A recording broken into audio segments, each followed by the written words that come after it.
It's Tuesday, March the 7th. Internet free for all. Worries of repetitive strain injury. Horror as Man United fly low. Ken goes back on pledge.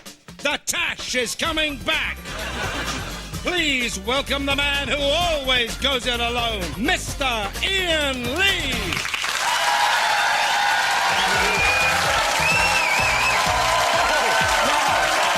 That's just cheeky. Hello. That's just plain cheeky. What can you do? I salute you, hello, and welcome to the 11 o'clock show. Come on, you Red! Yep, Red Ken has finally given the finger to Blair. That's Tony, not Cherie, in case you were wondering. He's been kicked out of the party. Thing is, I know what it feels like to be kicked out of a party. Happened to me once. I don't know why. All I did was cop a feel of my best mate's mum's knockers. 55 and loving it. But can anyone stop Ken becoming mayor? The Tories, of course, have got love machine Stephen Norris. And after Jeffrey Archer, they're just pleased to have someone who certainly wouldn't have to pay for sex. Ken says he's after Londoners' hearts and minds. Norris, of course, is more of a tit man. Then there's the stupid candidates, of course. You've got Malcolm McLaren, Chaz and Dave, Susan Kramer. She's for the Lib Dems. Satire's not dead, but it's got its last breath in it. And, of course, last but not least, spare a thought for poor old Frank Dobson. If he doesn't get the job of mayor, the only seat he's got left is at the captain's table. Big fat twat, beard. You work it out. But with Ken back in the race, Londoners are being given the chance to get what they really want. Half-price tube fares, a free spin on the London Eye, and tops-off Lesbo Wrestling Festival every Sunday at Hyde Park Corner. Brilliant! But enough of this ballot-rigging baloney. Ladies and gentlemen, it's Miss Daisy Donovan! At last we meet. Iain, please meet you. Ooh, I hope this goes all right.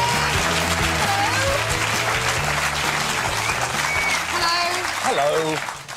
I'm delighted that Salman Rushdie has got a sexy new girlfriend. Gives him another excuse to stay in more. Apparently, when they met, she asked, "Is that a gun in your pocket, or are you just pleased to see me?" And he said, "Yes, it is a gun in my pocket. My life is under threat from crazed religious maniacs." Daisy, I think you ought to tell us what's coming up in tonight's show, if you don't mind. You know what I will do? On tonight's show, Hollywood superstar Jason Priestley.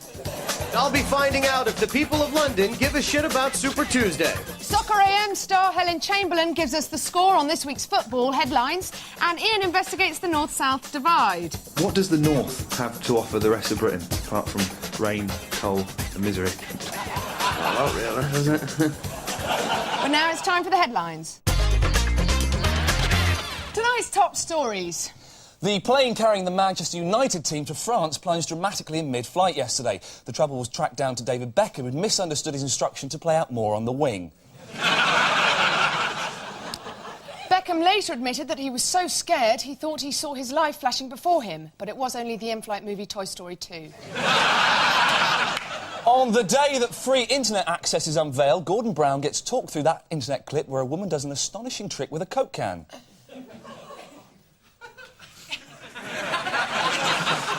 DJ James Whale has had a tumour the size of a pizza removed from his kidney. A spokesman for Bupa said he wouldn't be charged as the operation was an hour late. Sophie Wessex was left on crutches after a skiing holiday with Prince Edward. It's the first time that he's taken a girl away with him, and she's come back unable to walk. A Catholic cardinal has warned the world that Satan is among us, posing as a famous celebrity. He went on to say that he's not alone and has brought his assistant, the lovely Debbie McGee. And those were tonight's headlines.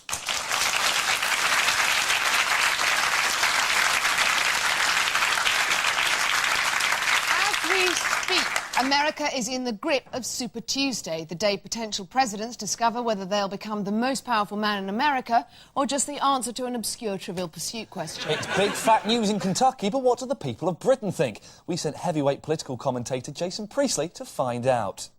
It's Super Tuesday. At one time it was called Fucking Boring Tuesday, but Ronald Reagan decided that was bringing everyone down and had it renamed. By the end of the day, we'll be left with two men who, come November, will battle it out for the most powerful job in the world. But do the people of London know who's up for it? Or do they even care? I've been sent back to the Elephant and Castle to find out. What would be more important to you, Super Tuesday or Shrove Tuesday? Shrove Tuesday. I don't know what Super Tuesday is. You don't know what Super Tuesday is? No. Have you ever heard of Manic Monday? No. Are you going to keep track of what happens today on Super Tuesday? Vaguely, yes. Yeah. I read about it in the papers. I'm not an expert, but I try and keep in touch. So you know who the candidates are? Yes, I think so, yes. Right. Did you have a Manic Monday yesterday? I heard of it, yes. Yes? But I'm not sure what the results were because I've not read the paper yet, so I'll do that Very cool. So you don't care about Super Tuesday? You care about Superman? Yeah, of course I do, man. I care about, you know, him being all crippled and shit. I think that's terrible. Right. Yeah. Do you guys know who the candidates are for Super Tuesday today in America? No? Oh, one of them must be George Bush. That's very good. That's 1 point. The other bloke, but I can't remember what his name is. John McCain? Yeah. He also makes French fries and stuff that you put in the oven. McCain, you've heard of those, right? He related to them. No, I don't think so, but it was funny, wasn't it? I'll show you photographs, and you tell me if one of these guys would make a good president of America, okay? Okay. I don't know who that is. You don't know who that is? No. He's from Milwaukee. Right. Yeah, he loves, he loves to eat people. More than anything. He's one of the mass murderers, Yes, indeed. Yes, right. Ladies and gentlemen, that's Jeffrey Dahmer right there. Oh, yeah. You think he'd make a good president? No, I don't think so. You see this guy here would make a good president? No, do you know who that is? That's Roy Orbison on acid. What do you think of him? Yeah, he looks alright. He looks all right. So there you have it. It would appear that the people of Elephant and Castle know as much, if not more, about American politics than the American public. This has been Jason Priestley for the 11 o'clock show, London. Any good looking? Any handsome? He's good looking, handsome. The price of loneliness is set to plummet with cable company NTL's offer of completely free internet access. Loners will now have more money to spend on microwave curries, serial killer books and binoculars. But with free web access expected to lure more people than ever into the Matrix, how can we be sure we're using it correctly? Here's our guide to Know-How. It's our World Wide Web do's and don'ts. Do. Use a computer camera to beam images of yourself to faraway family and friends. Don't. Forget to switch it off. Your Australian uncle won't be so happy to see you masturbating over fake nudes of Cat Dooley. Do. Put up a homepage with snaps from your family photo album and descriptions of your lovely pets. Don't. Expect anyone to give a flying toss.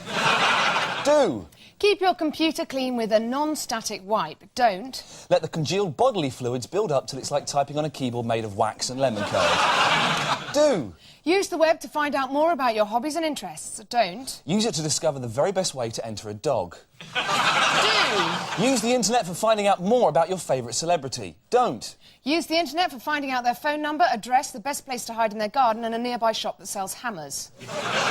Do. Teach your kids about the net by letting them take part in online chats with pop stars like this. Don't. Teach your kids about the net by letting them take part in online chats with pop stars like this. And those are our do's and don'ts on the weird and wunderbar World Wide Web.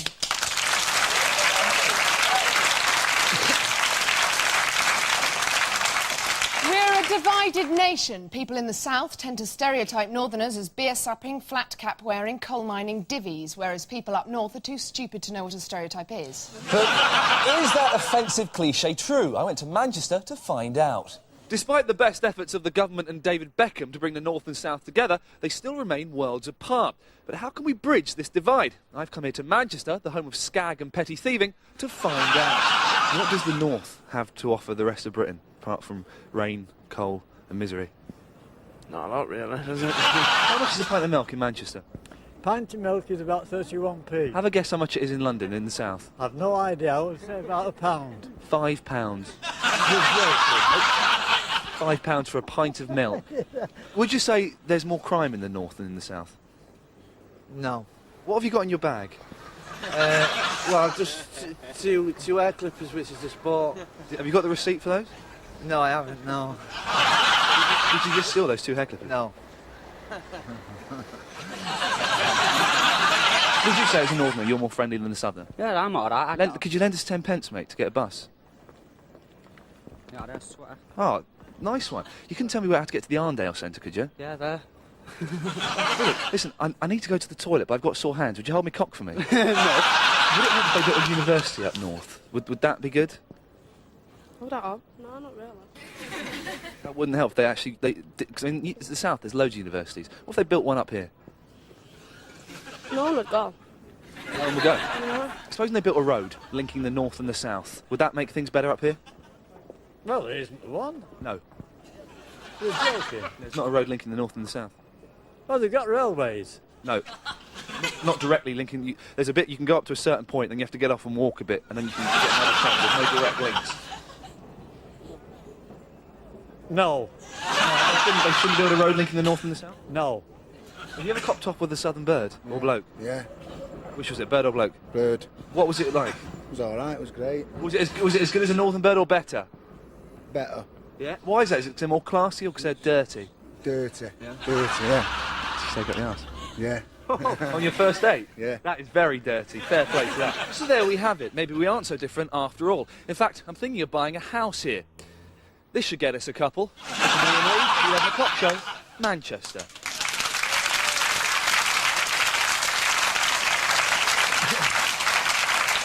Still to come on tonight's show, Helen Chamberlain pulls no punches with her verdict on Stan Collymore. But first, we take a moment to look at some classic news stories which have tickled us in the past. Tonight, devil dogs. 1989, and the government calls for a crackdown on dangerous dogs. Grrr! But is it any wonder the mutts go mad when men do this? Leave his balls alone, my friend, or finish the job. But not here. This is a family show.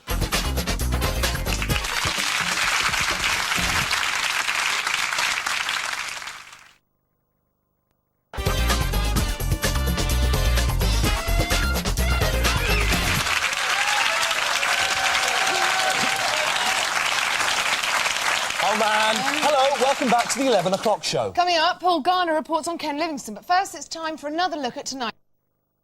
Slides down pole, fire engine crushed. Simply Red drummer quits to become a baker. Hucknall left with a roll on the drums. Terror on Man United plane, Beckham wets Posh's knickers. Now, the BBC is in its worst crisis since Richard Branson blew off in the hot seat on Live and Kicking. Their ratings have dropped so much that this week they recorded a viewing figure of 0 for a Welsh political show. Dennis Kinnock was going to watch it, but Neil insisted they watched Short Circuit on video. So, how can Greg Dyke get people back with the BBC? Well, Greg, if you're watching, just follow our simple guide to pulling in the punters. Vets in practice. Relies on the fact that people like to see sick pets nursed back to health. We suggest... Vets out of practice. Who could resist watching a Struckle vet bungle a Stoats heart transplant? EastEnders. Is currently trying to get sexy by having Sonia screw Martin Fowler. We suggest... Robbie gets caught tickling Wellard's little Winky in the calf. Tomorrow's World. Is seen as an old-fashioned look at a future that never really happens. We suggest... Today's World. Philippa Forrester asks us to imagine a life with chocolate hobnobs, swatches and Jenga. Points of View. Is an outdated show which fails to make the most of viewers' letters. We suggest... Dyslexic Points of View. Dear BCB, I would like to plumb Kane about Barteat. It was absolute lobbox. And there are our top tips for the BBC.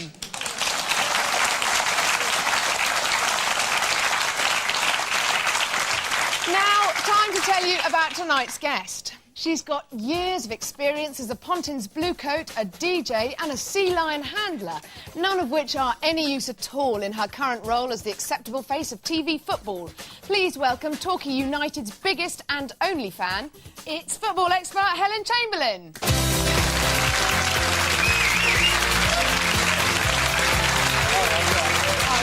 How are you doing? Have a seat, lovely.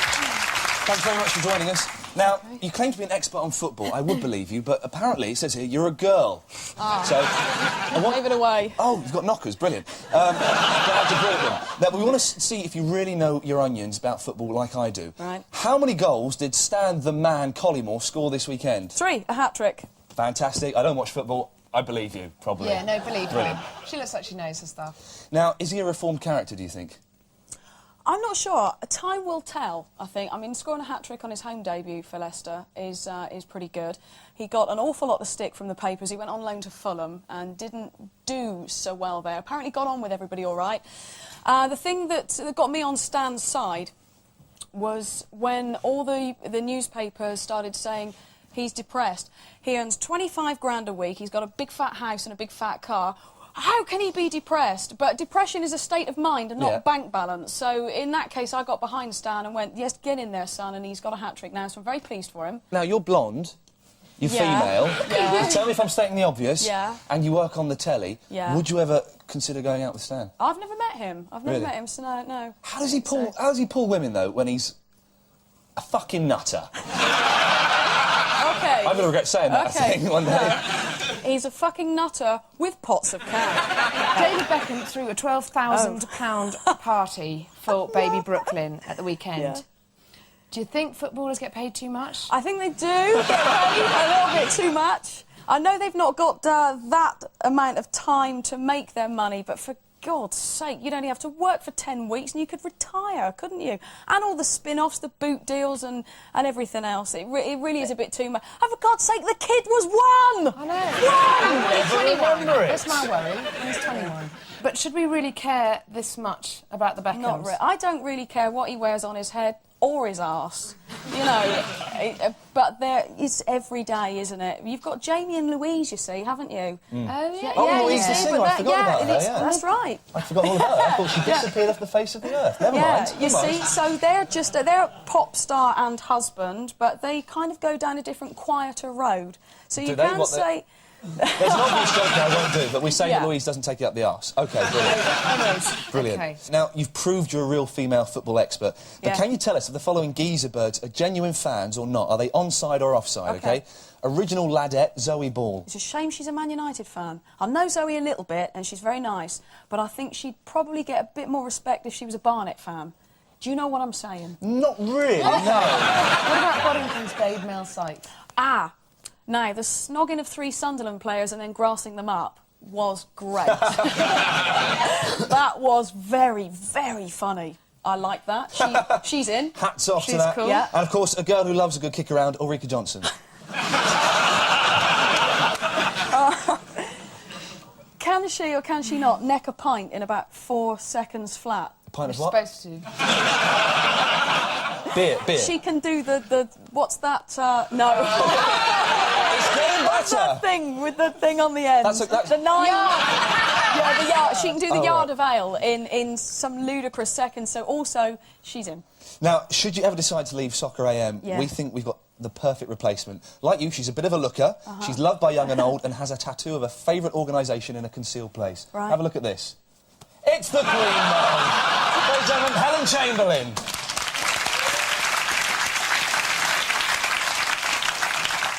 As the last century becomes an ever more distant memory, here's Ricky Gervais with his continuing insight into some of the major historical landmarks of the 20th century. Tonight, the atom bomb.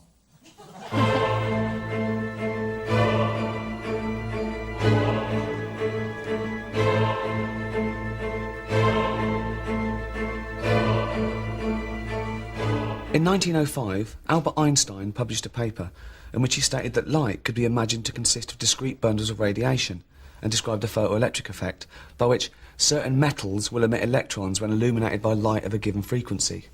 What sort of a person thinks like that? I mean, he should have it out more. Same as that Stephen Hawking. That's what turned him mental. Too much thinking. The universe is expanding. Yeah, of course it is, Stephen. Watch a bit of telly or something. Robot Wars is on. You like that, don't you? Anyway, using all this theory, to be fair, they did actually build a bomb and they dropped it on Japan and won the war. Well done. Then you get all these bleeding arts. Oh, the effects are still being felt today. It was excessive. No, sorry. They came hard first and America gave them the thrashing of their lives. They should have picked on Switzerland if they didn't want a proper fight. The lesson is simple. Don't pick on America. It's the hardest country.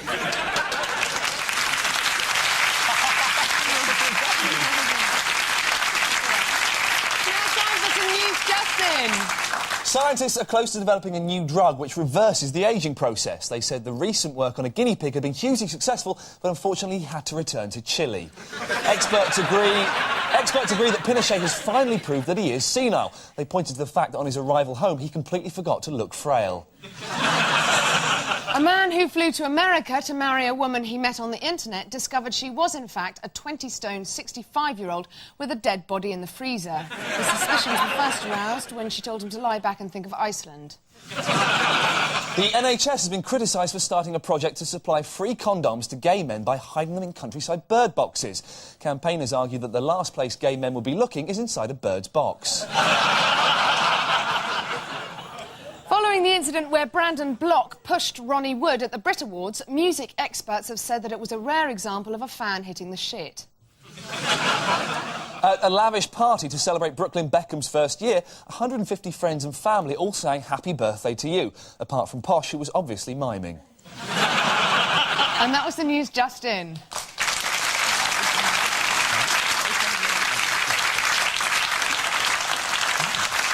Ken Livingstone dominates today's headlines with his decision to stand as an independent candidate for the Mayor of London. For the reaction to that decision, here's Paul Garner with his report. Tony Blair was today counting the cost of one of his most challenging periods in government, as his week went from one possible nightmare to one probable shite-mare.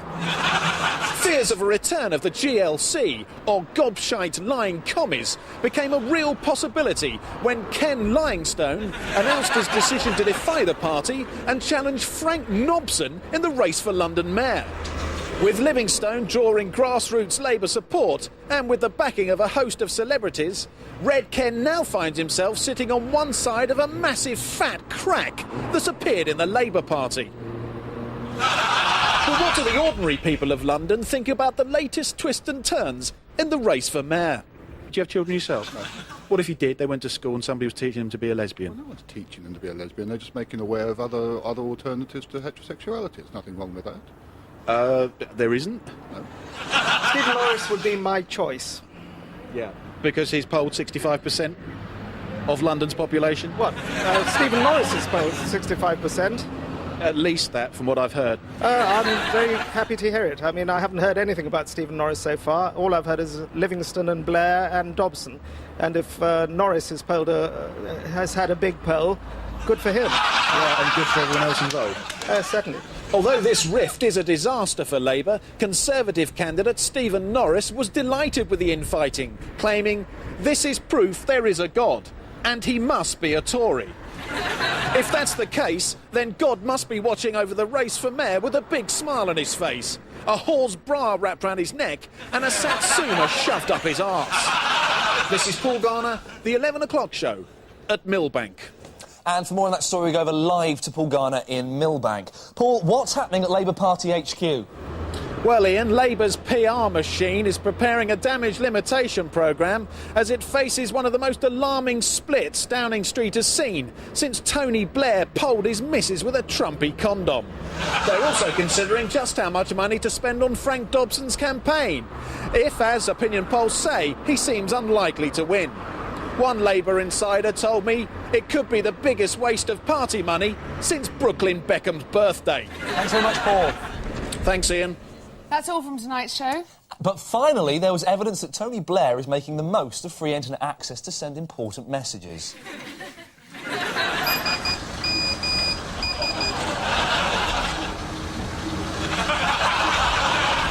One last thing before you go to bed. What would you do if a complete stranger stopped you in the street? Ooh, good night.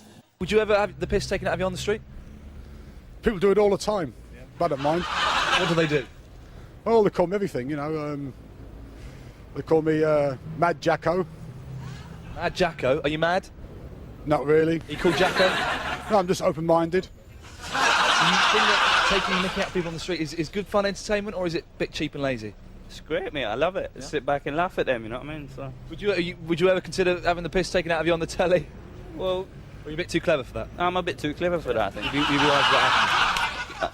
That's taking a piss, not... Exactly. Can you just, to call back later, you're on the telly? Hello there, I'm just been told, can I call back Could later? you call back later? He's on the telly. Could you call back? It's quite important we finish this, Steve. Cheers, mate. Dear, oh dear. Lovely. OK, brilliant. That's it. I think we finished. Thanks a lot for your time. Cheers.